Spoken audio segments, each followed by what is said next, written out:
ခင်ဆုံးတဲ့နေ့မှာဆိုင်းပွဲတီးရောက်နေတာမို့အဖေရဲ့အသက်တောင်မမီခဲ့ရတဲ့ဆိုင်းမင်းသမီးလေးပုံညက်ဖြူ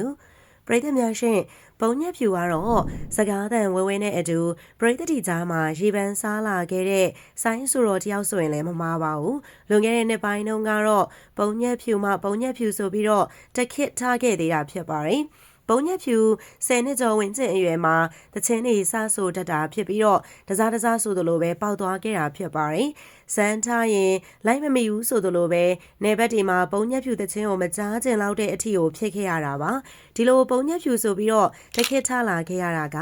ဖခင်ဖြစ်သူကြောင့်ဆိုလဲမမားပါဘူး။ဖခင်ဖြစ်သူကပုံညက်ဖြူကိုဆိုင်းလောကတွေကိုရောက်အောင်အများကြီးပံ့ပိုးပေးခဲ့တာပါ။ဆိုင်းတချင်းတွေလည်းဆိုတတ်အောင်တင်ပေးသလိုလိုအပ်တာအားလုံးထောက်ပံ့ပေးခဲ့တာဖြစ်ပါတယ်။ဒီအောင်မြင်မှုတွေကြောင့်ပဲဖခင်ဖြစ်သူရဲ့နောက်ဆုံးအချိန်မှတောင်အနားမှာမရှိနိုင်ခဲ့သလိုအသက်မမီတဲ့အခြေအနေကိုဖြစ်ခဲ့ရပါတယ်။ဘုံညက်ဖြူရဲ့ဖခင်က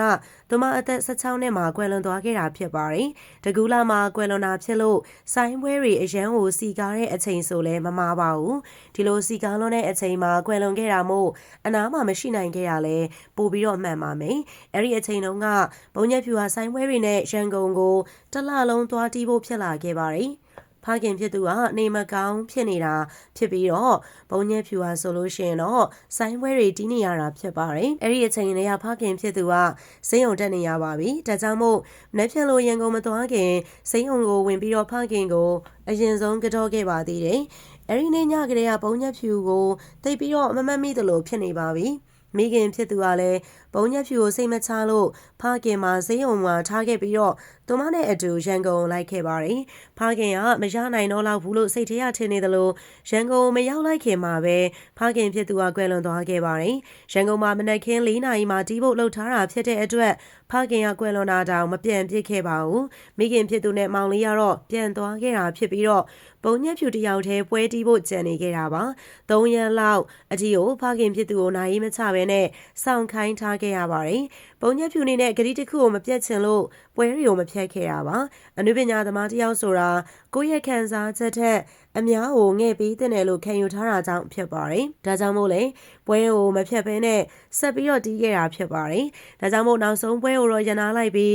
ဖခင်နာရီကိုအမြန်ပြန်လာခဲ့ပါတယ်။နာရီတကြိုပြီးတာနဲ့ချက်ချင်းဆိုသလိုရန်ကုန်ပွဲတီးဖို့ပြန်တက်ခဲ့ရပါတယ်။ဒီပွဲတွေကလွန်ခဲ့တဲ့လနဲ့ချီကလေးကလက်ခံထားတာဖြစ်လို့ဂတိကိုလုံးဝဖျက်လို့မရပါဘူး။အလူရှင်တွေဘက်မှလည်းလှူဖို့အတွက်လနဲ့ချီနှစ်နဲ့ချီစုဆောင်းထားခဲ့တာမို့သူတို့အတွက်မျှော်လင့်ချက်တွေများခဲ့ပါတယ်။ဒါကြောင့်မို့လေဘုံညက်ဖြူကဝမ်းနေတဲ့ဂျားတွေကနေပြီးတော့ဆိုင်းကိုရအောင်တီးခဲ့ပါတယ်။ရက်လေဆိုရင်လည်းနေဘက်ကနေသွားတီးပြီးတော့ခဏပဲပြန်ခဲ့ရတာဖြစ်ပါတယ်။ပွဲရာသီဖြစ်တာမို့ဘလို့မှလက်မလဲအောင်တီးနေရတဲ့ဂျားတွေကနေပြီးတော့ဖခင်ကွယ်လွန်တဲ့အပေါ်မှာဝမ်းနေမှုတွေနဲ့အတူဖြတ်တန်းခဲ့ရတာဖြစ်ပါတယ်။အနားမှာမနေရတဲ့အတွက်ဆိုင်းတီးနေတဲ့အချိန်မှာဖခင်ကိုလာခဲ့ပါဆိုပြီးတော့ခေါ်ခဲ့မိတာတောင်ရှိပါတယ်။အဲဒီနောက်ပိုင်းမှာဘုံညက်ဖြူကဖခင်နားမှာမရှိခဲ့ရတဲ့စိတ်တွေနဲ့2 လလောက်ထမင်းမစားနိုင်ဖြစ်ခဲ့ရပါတယ်။ဖခင်ဖြစ်သူကသူ့ဘဝအတွက်တော့တော်တော်လေးကိုကြီးမားတဲ့အဆုံးရှုံးမှုကြီးဖြစ်ပါတယ်။ဖခင်ဖြစ်သူမရှိတော့တဲ့နောက်ပိုင်းမှာသူတို့စီးပွားရေးကတော်တော်လေးကိုကျဆင်းသွားတာပါ။ဆိုင်းအလုပ်တွေလည်းကျဆင်းသလိုအနုပညာအလုပ်တွေလည်းလျော့ပါသွားခဲ့ရပါတယ်။ဘုံညက်ဖြူရဲ့လို့မွေးထုတ်ပေးခဲ့တဲ့ဖခင်ဂျေဇုကိုပြန်ဆက်ဖို့ဆိုင်းဆိုတော်ဘဝအနေနဲ့ပြန်လည်စူးစမ်းနေတဲ့အပေါ်ပရိသတ်တို့ရဲ့အမြင်လေးရေးခဲ့ပေးပါဦး။အဆုံးထိကြည့်ရှုပေးတဲ့အတွက်အားလုံးဂျေဇုအများကြီးတင်ပါတယ်ရှင်။